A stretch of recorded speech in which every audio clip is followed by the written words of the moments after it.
A car in 1913 costed about 500 US dollars. This car, inflation adjusted for today, costs 15,388 US dollars.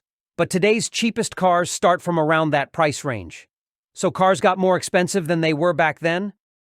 Well, for starters, the cars that are made today are way more complex and way more safe than they were back in the early 1910s. The average price for a car before the Model T was around 1,000 US dollars or even higher if we go back more in time. So if the average or middle-class family was making 750 US dollars a year, they would hardly justify spending that amount of money on a car, right?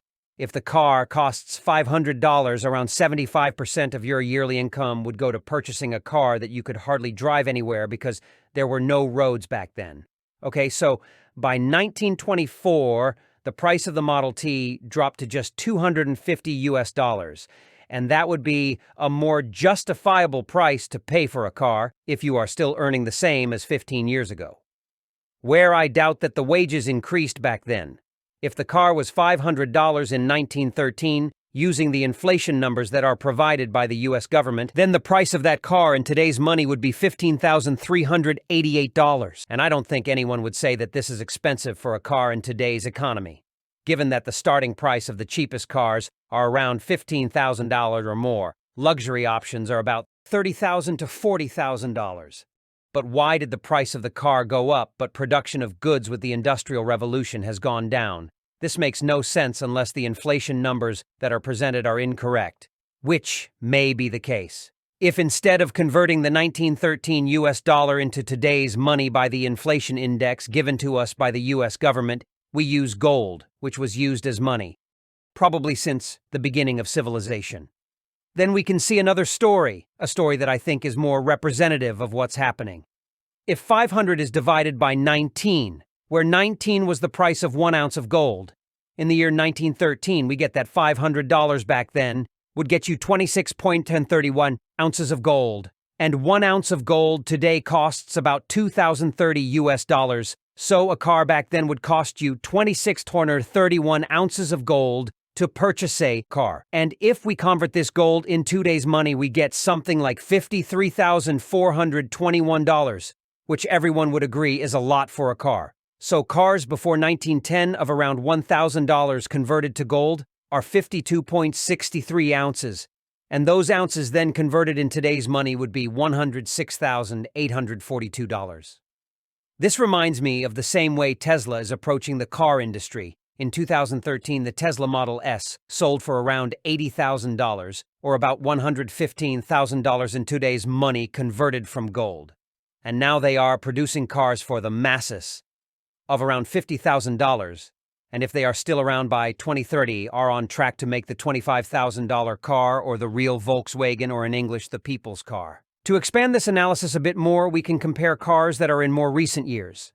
Let's say in 1935, a new car was the Chrysler Airstream 6 C6, which retailed anywhere from $745 to $870, converting the price to gold back then, and then the gold in today's money we get $43,700, which is a bit on the high side for a new car but still a normal price range. But then, as the years went by from 1933 to 1971, which was the time when the US dollar was using the gold standard, which meant that the dollar was backed by real gold bars and held a steady price of around $34.7 per ounce. During this period, prices for new cars got higher, but the price of gold stood still. And if we do the same exercise by converting car prices back then to today's money, we get unrealistic prices. For example, Plymouth Deluxe in 1947 would cost around $1,500, inflation adjusted by gold. That is $87,750 in today's money, and that's just huge. Again, in 1960, a Dodge Matador would cost about $3,000, double in 13 years. Inflation adjusted by gold to today's money, that is $175,504 now. That makes absolutely no sense. Something was smelling in the air that the value of dollars was not right. And that is because the USA started importing more goods than it was exporting.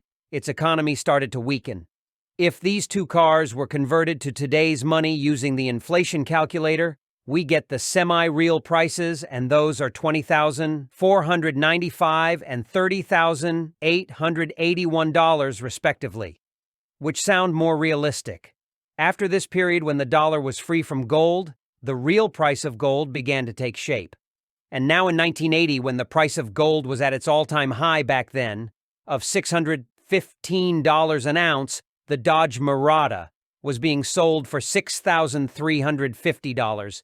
Inflation adjusted by gold to today's money, that is $20,960. And that's again a normal price of a car. Even if used 1982 pricing of gold at $376 an ounce, the cost of the car would be $34,280 in today's money, which again is a more normal price for a new car.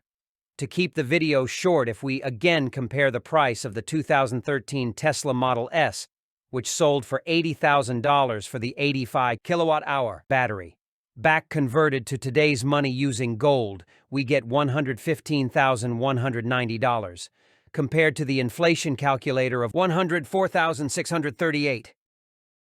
Only a $1,000 difference, which is off by 10%.